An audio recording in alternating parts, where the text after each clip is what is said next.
पर नहीं हुई, आप खोजिए।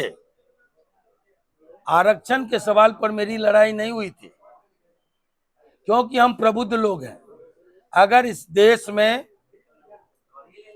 पूंजीपतियों का आरक्षण चलेगा, प्राइवेट मेडिकल कॉलेज चलेंगे, प्राइवेट बीएड चलेंगे, प्राइवेट इंजीनियरिंग चलेंगे, जहां बड़े वकील, बड़े डॉक्टर, बड़े राजनेता का बेटा जाएगा, पैसा देके डिग्री खरीद के आएगा, तो हम गरीबों के आरक्षण का विरोध कैसे करेंगे? सुनिए, किस मुंह से करेंगे?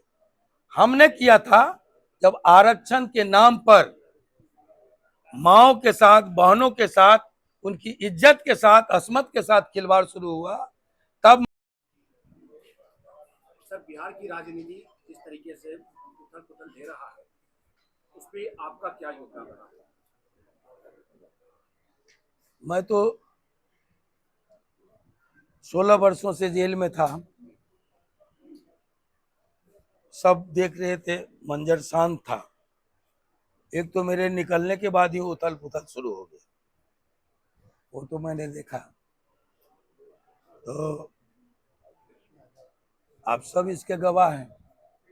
अब मैं तो कोई अभी फैसला लिया नहीं था, बेटी की शादी थी, बेटे की शादी थी, आप सब उसके गवाह बने हैं। तब तक सब शांत था, अच्छा था। अचानक एक हंगामा खड़ा हुआ कि आनंद मोहन जी को कानून में बदलाव लाकर छोड़ दिया गया। मैं वहां से शुरू होता। आप सबको भी, आप देश में लोकतंत्र के चौथे स्तंभ हैं, आपकी बड़ी जिम्मेवारी है, किसी से कम नहीं है। न्यायपालिका हो, कार्यपालिका हो, विधायिका हो, तो उसके अलावा एक प्रेस भी है। ये चार खंभों पर, लोहिया ने कहा चौखंबा राज, चार खंभों पर लोकतंत्र टिका हुआ है। मैं एक बात कहूंगा, इसके तह में सबको जानना चाहिए था कि जो कानून में बदलाव आया वो क्या आनंद मोहन के लिए आया? क्योंकि आप सभी प्रबुद्ध लोग हैं, जानते हैं कि व्यक्ति पर वही कानून लागू होगा जिस समय जो कानून था, जो प्रावधान थे। मुझे सजा हुई 2007 के 3 अक्टूबर को। जेल मैनुअल में परिवर्तन हुआ, कारा हस्तक में परिवर्तन वर्तमान की सरकार ने लाया था, एनडीए की सरकार ने वो लाया था 2012 में, एक्ट बना वो 2016 में। तो आप समझ सकते हैं कि जिस व्यक्ति को सजा हुई 2007 में, उस पर 16 का कानून लागू नहीं होगा। लेकिन इतना बड़ा हंगामा हुआ कि मैं कुछ नहीं, चुपचाप हंस रहा था। जब मेरी बारी आएगी तो हम लोगों को बताएंगे। आज आपने पूछ दिया, तो आज अमित शाह जी एक कानून लाए हैं, उसमें जिक्र मेरा भी उन्होंने किया कि बिहार में रसूखदार लोगों को छोड़ दिया गया, इसलिए जो आजीवन कारावास होगा उस मामले में स्टेट को राइट होगा 7 साल ही छूट देने का। बिहार सरकार कितनी छूट दे रही थी आजीवन में? 6 साल। अमित शाह जी के अनुसार अब वो हो गया 7 साल, तो हमको 13 साल पर छूट जाना चाहिए। हम 16 साल के बाद छूटे हैं। तो ये जो चिल्को मचा कानून में परिवर्तन, तो कानून में अगर परिवर्तन लाया तो 28 लोग छूटे, 1 लोग मृतक थे, 27 लोग छूटे, 11 नंबर मेरा भी था। लेकिन मैं फिर कह रहा हूं, वो कानून मुझ पर लागू होता ही नहीं था, इसलिए कि मुझे सजा मिली 3 अक्टूबर 2007 को। कानून बनाया गया 2012 में, उसको एक्ट बनाया गया, अधिनियम बनाया गया 16 में, तो 7 पर कैसे लागू हो? अब आगे बताएं। वर्तमान जो परिवेश चल रहा है सर राजनीति का, उस पर आप क्या कहना चाहेंगे? वर्तमान में तो अभी आप देख रहे हैं इंडिया और एनडीए चल रहा है। अभी मोहन भागवत जी का एक बयान आया कि भारत का सही नाम भारत ही है। तो वो तो अभी जो स्थिति कभी ईरान में खोमैनी साहब की थी धर्मगुरु के नाते, आज वही स्थिति मोहन भागवत जी की है। जैसे ही हमने दिल्ली में सुना, हम दिल्ली में थे, कि इंडिया नहीं भारत, हमने कहा कि अब ये भारत इंडिया का नाम बदला जाएगा। फिर लोगों से, आप लोगों के माध्यम से और बाजार में बहुत जोरों की चर्चा है। ये जो सत्र लाया गया है उसमें वन नेशन वन इलेक्शन, पहले ये चर्चा थी, अब ये चर्चा है कि इसमें भारत का नाम, इंडिया का नाम भारत किया जाएगा। नहीं, वो इंडिया हटाया जाएगा, सिर्फ भारत रखा जाएगा। मैं एक बात कहूं कि हम चेंज लाए, बदलाव नियति है, जितना बदलाव आवे सही दिशा में बदलाव आए अच्छा है, लेकिन ये नाम बदलने से बहुत कुछ नहीं मिल जाता, हासिल हो जाता है। कभी जो लोग कहते हो अंग्रेजी का नाम है, अंग्रेजों का नियम दिया हुआ नाम है, उनसे मैं कहूंगा कि अगर इंडिया, उसका एक एक शब्द का क्या अर्थ है वो आप लोग ज्यादा जानेंगे हमसे। मैं तो अभी उसमें माथापच्ची भी नहीं किया। इंडिया क्यों नाम रखा है अपोजिशन के लोगों ने अपने गठबंधन का, लेकिन उसके विपरीत जो एनडीए बना है उसका अंग्रेजी नाम है नेशनल डेमोक्रेटिक अलायंस, वो भी अंग्रेजी नाम है। तो नाम बदलने वालों को इस पर भी ध्यान देना चाहिए।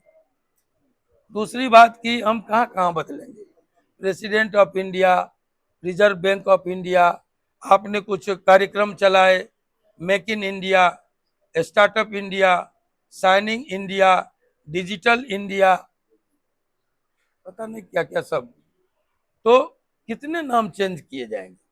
ये बहुत सुखद स्थिति नहीं है। मैं ऐसा मानता हूं कि जो अंग्रेजी में लोग इंडिया कहते थे और हिंदी में उसी को लोग भारत कहते थे, पता नहीं क्या ये लोग चाहते हैं। दूसरी बात की कहा वन नेशन वन इलेक्शन, विविधता में एकता हमारी भारत की मूल आत्मा है। यहाँ हजारों जातियां हैं, यहाँ दर्जनों धर्म हैं, सैकड़ों भाषाएं हैं, हजारों बोलियां हैं, हमारी संस्कृति अलग है, हजारों परंपराएं हैं, सभी और सबको मिला के ये हिंदुस्तान है, भारत है, इंडिया है, जो कह लीजिए। ये वो गुलशन है जिसमें गेंदा भी है, गुलदौदी भी है, चंपा भी है, चमेली भी है, गुलाब भी है, अड़हुल भी है, धतूर भी है। अब सबको काट के और सिर्फ गुलाब को खिलने की इजाजत दी जाए, सारी फसलों को खत्म करके सिर्फ गेहूं को उपजाने की इजाजत दी जाए, सारी भाषा को, सारी परंपराओं को, विरासत को, संस्कृतियों को खत्म करके हम कहें कि one nation one religion, one nation one election, तो आप ऐसा कीजिए ना, तो मुखिया, सरपंच, पंचायत समिति, वार्ड कमिश्नर, राष्ट्रपति, प्रधानमंत्री सबको एक बार करा लीजिए, हम लोग तैयार हैं। अगर ये संभव है तो हम लोग तैयार हैं, तैयार होना चाहिए। पैसा कम खर्च होगा, एक बार चुनाव हो जाएगा। उदयनिधि स्टालिन का सनातन धर्म को लेकर जो बयान आया, उसके बाद आज जगदानंद सिंह ने भी कह दिया कि जो धर्म वर्ग और जाति में बांटता हो वह धर्म नहीं है, और सनातन पर उन्होंने फिर टिप्पणी की। देखिए, एक बात मैं कहूं, धर्म की परिभाषा व्यापक है। धर्म कहते हैं कि सैनिक का धर्म है सीमा पर शहादत देना, बॉर्डर की हिफाजत करना। किसान का धर्म है खेती करना, लोगों का पेट पालना। व्यवसायियों का धर्म है विनिमय करना, एक सामान यहाँ से उठाए वहां दिए, अच्छा व्यापार। उसी तरह राजनीति का धर्म है कि आप कुशल शासन दीजिए, अच्छी व्यवस्था दीजिए, कानून लॉ एंड ऑर्डर दीजिए। धर्म की का भी धर्म है, और वो धर्म है कि गिरतों को उठाना, पद दलितों को गले लगाना, और धर्म के व्यापक, जहां पर हम अन्याय हो रहा है तो अधर्म है, सत्य के लिए लड़ रहे हैं तो धर्म है।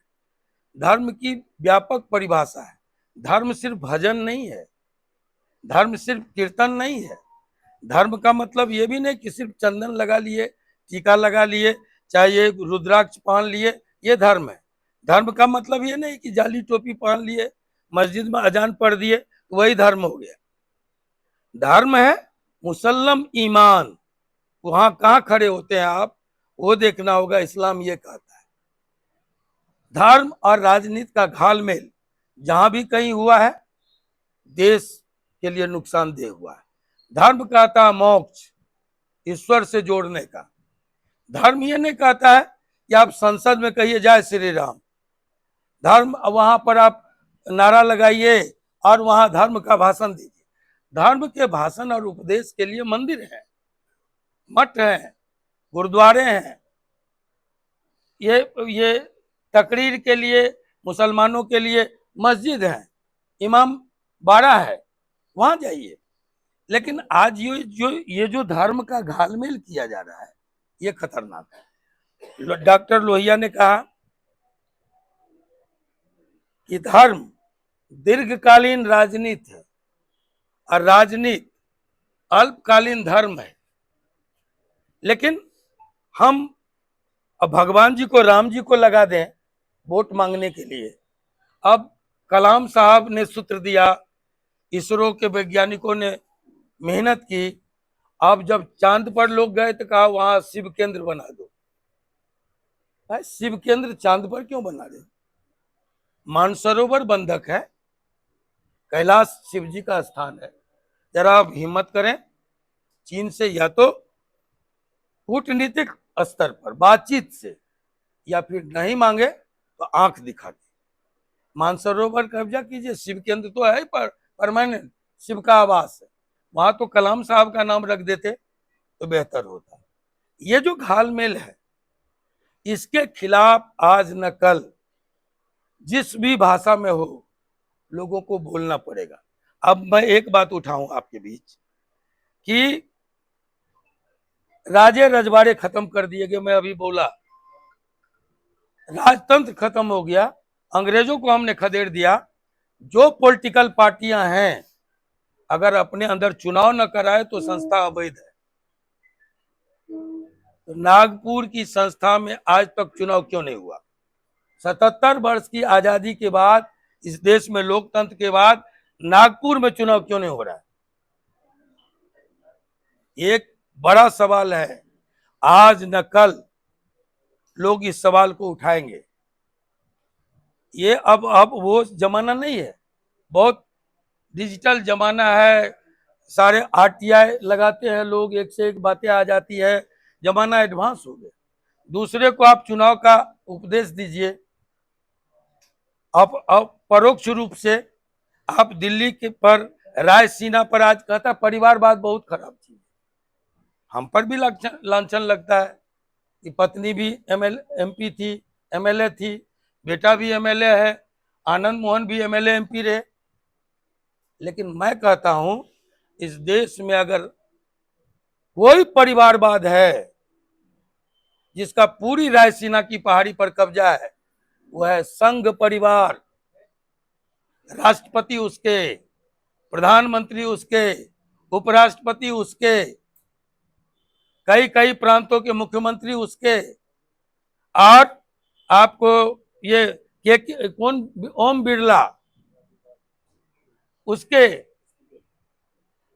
विभिन्न प्रांतों के राज्यपाल उसके। एक परिवार चल रहा है इस देश में, संघ परिवार। हमारा परिवारवाद नहीं है। अगर कोई व्यक्ति शासन में हो, सत्ता में हो, अपने लूले लंगड़े बकलोल ढकलोल बेटों को उठा के और सत्ता का उपयोग करके किसी के सर पर थोप दे, तो उसको कहते हैं परिवारवाद। लेकिन इस देश का उदाहरण है, मेरा भी उदाहरण है। राणा सांगा लड़ा, बेटा उदय सिंह लड़ा, उनका बेटा महाराणा प्रताप लड़ा, उनका बेटा अमर सिंह लड़ा, मेरा दादा राम बहादुर बाबू, जिनको कोशिका गांधी कहते थे, वो अंग्रेजों के खिलाफ लड़ा।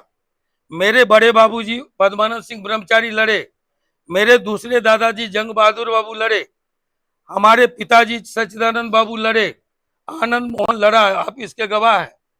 और जब मैं जेल में था तो लवली आनंद भी लड़ी, जीती, और जेल में रहते चेतन आनंद भी लड़े और जीते, और इसको पब्लिक का मुहर सर्टिफिकेट लेके आया। इसको परिवारवाद नहीं कहते हैं, इसको कहते हैं संघर्षवाद। परिवारवाद इस देश में एक ही चल रहा है, वो है संघ परिवार।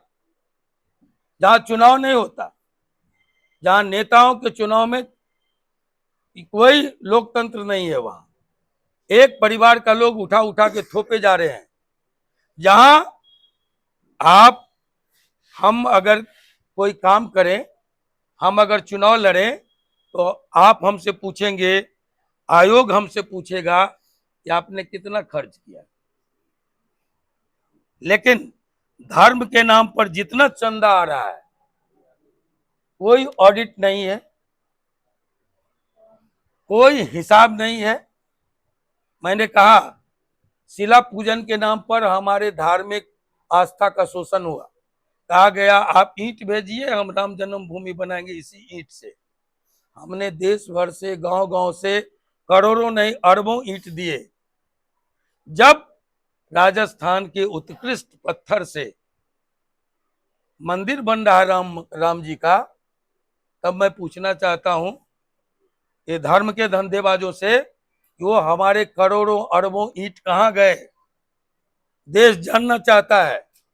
जब आपने कहा कि पटेल के साथ भेदभाव हुआ, पक्षपात हुआ, गांधी ने बड़ी नाइंसाफी की, पटेल की हम सबसे बड़ी, विश्व की सबसे बड़ी प्रतिमा बनाएंगे, और नाम दिया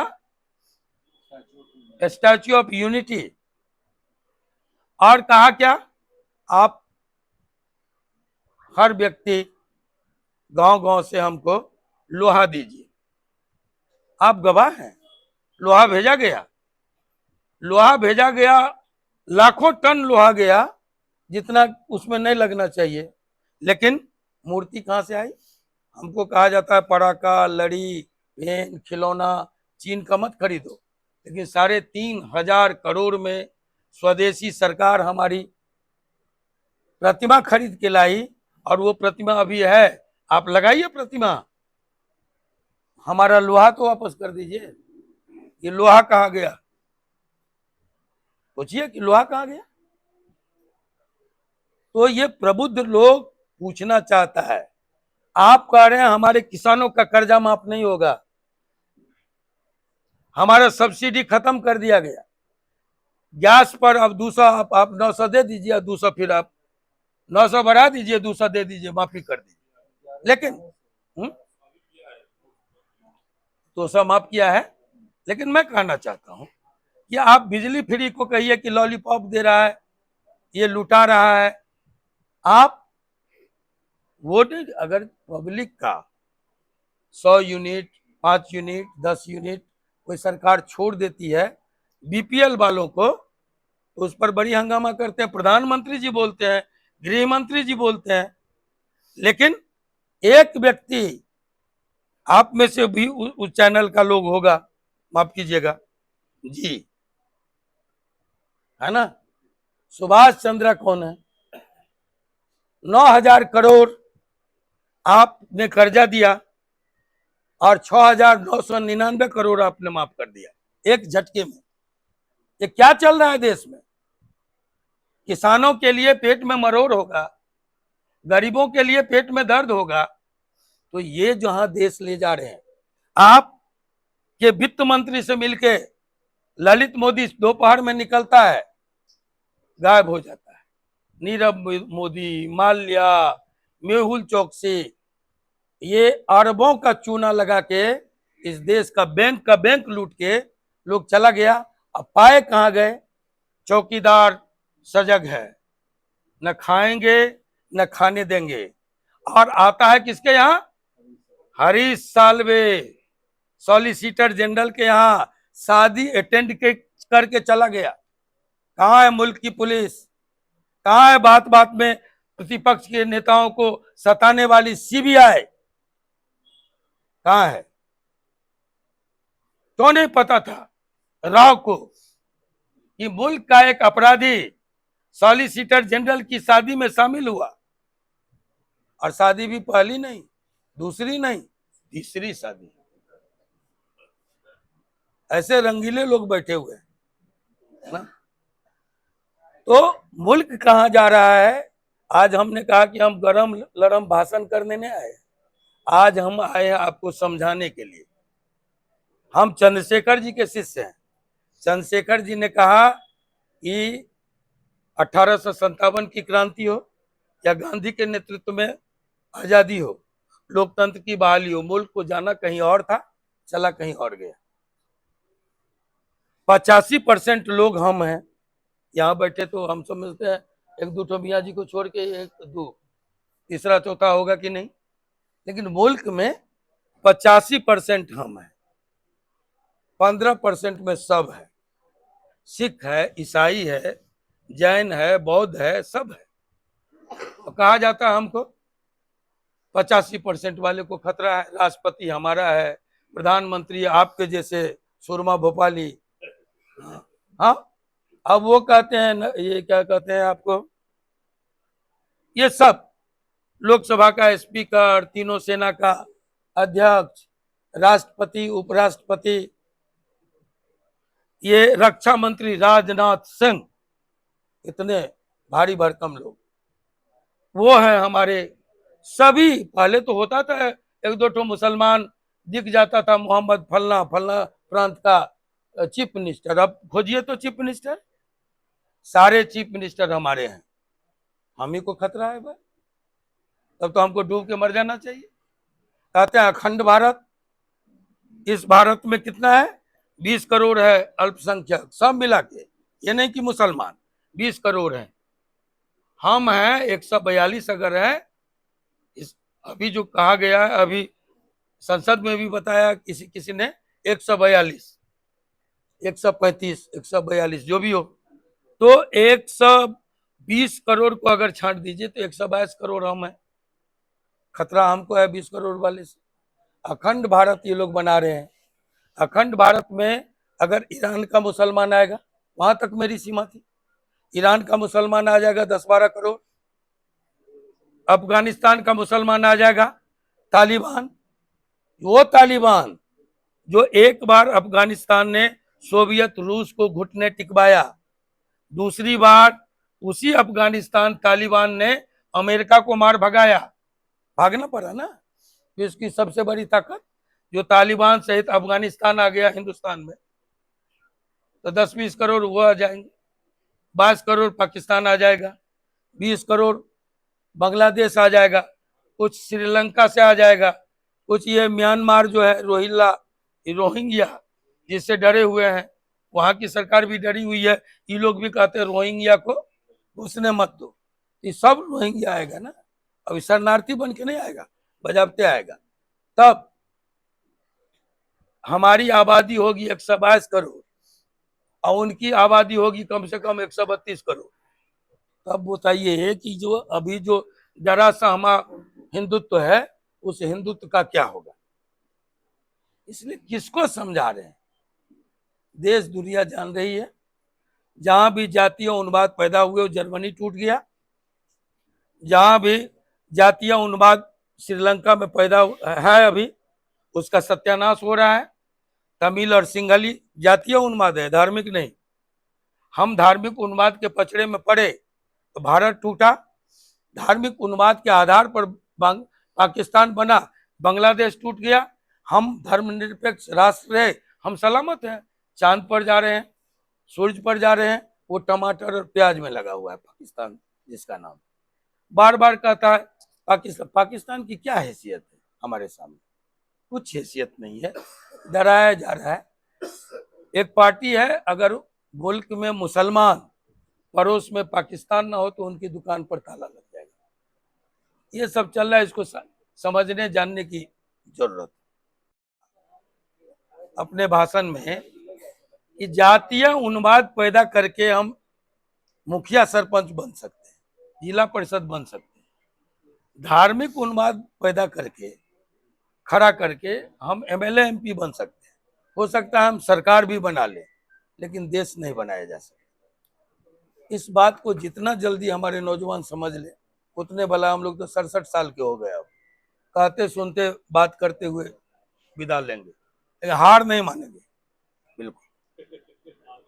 अभी आपने कहा कि पंचायत स्तर तक हेलीकॉप्टर से जाएंगे जी, तो सारे खर्च कहाँ से आएंगे? सारे खर्च, शादी आप गए थे, एक एक आदमी यहाँ से, मैं नाम नहीं लूंगा, 50-50 हजार लोग दिया, जेल से निकले 16 साल के बाद, आपने देखा या बेटा की शादी में भी मदद किया।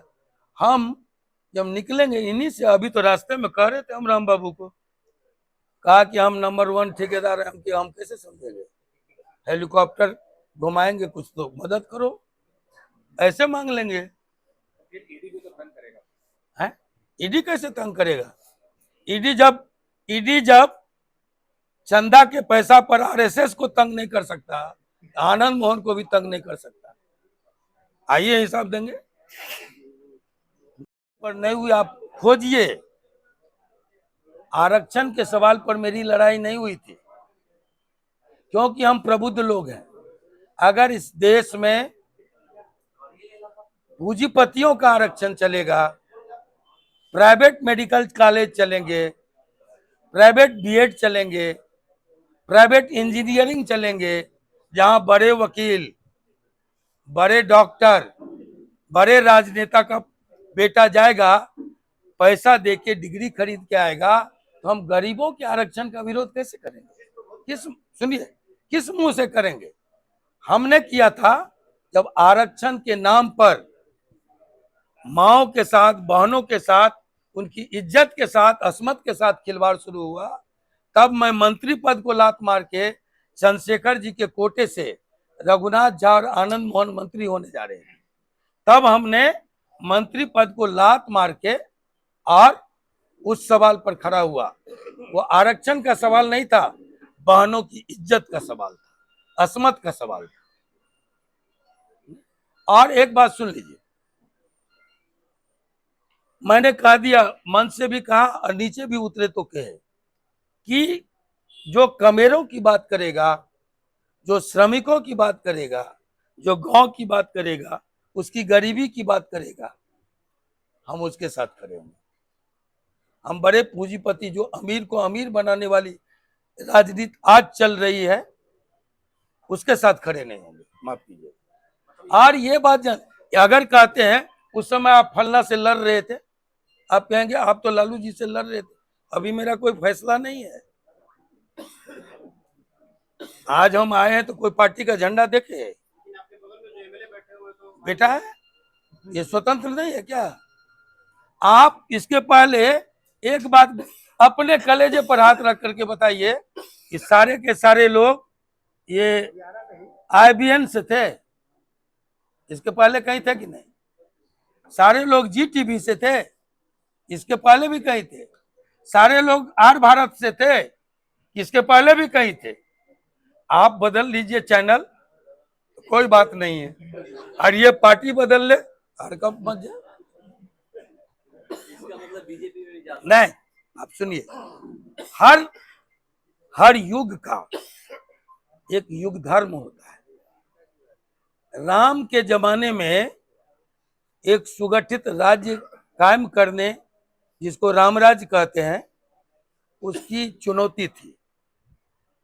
अराजकता को खत्म करके एक सुगठित राज्य देना, जो मिसाल हो। राम के समय वो चुनौती थी। जब कृष्ण आए तो उनके सामने अधर्म की चुनौती थी, अन्याय की चुनौती थी, कंस की चुनौती थी। उसके सामने चुनौतियां बदल गई। जब बुद्ध आए, छुआछूत की चुनौती थी, गैर बराबरी की चुनौती थी, युग धर्म बदल गया। जब गांधी आए तो उसके सामने लोकतंत्र की चुनौती थी और उसके पहले आजादी की चुनौती थी, गुलामी को खत्म करने की चुनौती थी। हर युग में उसका अपना युग धर्म होता है। आज कई लोग एक साथ आएंगे इसलिए उनके सामने धार्मिक उन्माद की चुनौती है, अमीर को अमीर बनाने वाली चुनौती है, गरीब को रसातल में भेजने की चुनौती है। इस सवाल पर बहुत सारे लोग इकट्ठा होंगे। हो सकता है मैं भी इकट्ठा हूं। ये युग धर्म है। आज कौन सी चुनौती की बात आप नहीं, एक सेकंड, ये इनको जब हमको घेरा के तो हमसे भी पूछिए। हाँ जब आप हमको सवालों में घेरते हैं तो हमारा जवाब भी आना हाँ, चाहिए। जरूर जरूर, आपका हक है। सबसे पहली बात है कि जब आप बोलते हैं कि आप हमारे बारे में कि हम फलाना पार्टी में, और फिर आप बोलते हैं कि आप क्या कहते हैं पहले ये था और आज ये था, तो आप ये सवाल उस बीजेपी से क्यों नहीं करते हैं जो 91 में लालू जी के साथ था और आज नहीं। जब महबूबा मुफ्ती सबसे बड़ा एग्जाम्पल है, उन्हीं के बारे में ये लोग कश्मीर में जो है पहले बोलते हैं आतंक की महबूबा है और बाद में उसके साथ यही बीजेपी जो है सरकार बनाती है।